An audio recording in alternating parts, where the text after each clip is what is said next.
Good morning, everybody. As Pastor Mike said, I'm with the Family Foundation, but my real claim to fame around here is that Lisa Leland is my mom, and Melissa is my sister, and who just sang for us. Melissa, you still got it. So, very, very impressed. But I wanted to share with you for a few moments this morning about the importance of voting, but I don't have anything that compelling to say, but I know that God's Word does. So I thought I'd read out of two passages briefly today. And the first is out of, you do all know that we have a primary on Tuesday, right? There's a big election coming up. Yes, so bear that in mind. Deuteronomy chapter 1, verses 13. And here we have Moses bringing the children of Israel out of the mountain of Horeb, going to take them into the promised land. All right, here we go. We're going into the promised land finally. And Moses says in verse 13, choose for your tribes wise, understanding, and experienced men, and I will appoint them as your heads. And you answered me, the thing that you have spoken to us, the thing that you have spoken is good for us to do. So I took the heads of your tribes, wise and experienced men, and set them as heads over you, commanders of thousands, commanders of hundreds, commanders of 50s, commanders of tens, and officers throughout your tribes. And I charged your judges at that time, hear the case before your brothers, and judge righteously between a man and his brother, or the alien who is with him. You shall not be partial in judgment. You shall hear the small and the great alike. You shall not be intimidated by anyone, for the judgment is God's. And the case that is too hard for you, you shall bring to me, and I will hear it. You know what I think is interesting? There are a couple of things. If you look closely at that, we get the legislative branch, the judicial branch with the judges, and we get the executive branch with Moses, the guy who makes these sort of executive decisions. And what we've been given here is a real model. In fact, it's no coincidence that in the Constitutional Convention of our country, that the number one reference source wasn't John Locke or Thomas Hobbes or Montesquieu. It was the book of Deuteronomy. They pulled directly from this. It's very interesting that ours is a government modeled very much like the one God has given us. And the second thing, we're the children of Israel. We're about to go take the land that God has promised. And Moses says, all right, first, stop. Before you do anything else, I got one thing I want you to do.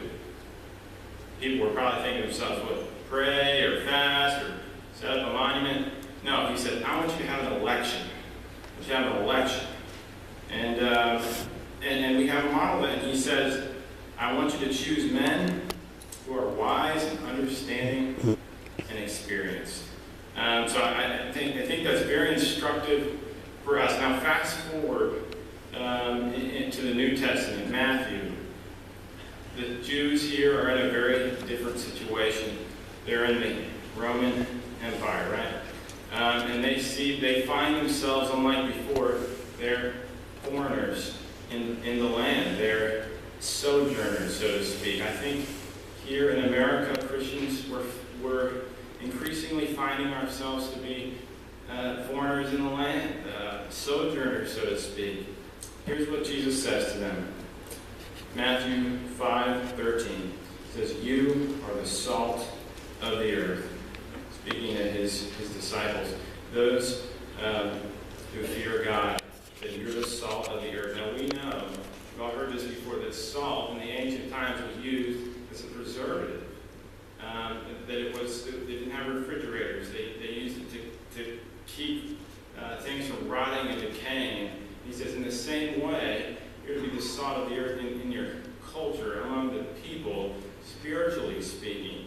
And we're all called to do that too. But he goes on and he says, but if salt has lost its taste, how shall its saltiness be restored? It is no longer good for anything except to be thrown out and trampled under people's feet. And I think those are very, very bold words, in that we are the salt, and if we're not being salty, if we're not preserving the good and the righteousness of God in our community, he says, you're not good for anything, right? And folks, one of the ways, and there are plenty of ways, but one of the main ways that we have an opportunity to be the salt in our communities is to exercise, is to make our voice heard, and to exercise those rights that we've been giving, principally the right to vote. That's how we get to exercise, to make our voices heard, to be the salt, to preserve. And not just to, and so we know that we're called to vote, to be the salt of the earth. We have this model of government. Here we are. But it's not just enough to vote. We need to be voting for people like Moses commanded them, as God commanded them, who are wise, who are have understanding, who have experience, who fear God. Jesus later says, speaking of the Pharisees, if the blind lead the blind, they'll lead them both into a pit. So if the spiritually blind are leading our nation, they will lead us all into a pit. So we need to be prayerfully considering who those candidates are who fear God and who will not lead us into a pit, but lead us in a direction that honors God. So I want to encourage you all, if you're registered to vote, prayerfully do that on Tuesday. If you're not, I know God will forgive you. Get registered to vote and vote in November. But I thank you very much for giving me a few moments of your time. And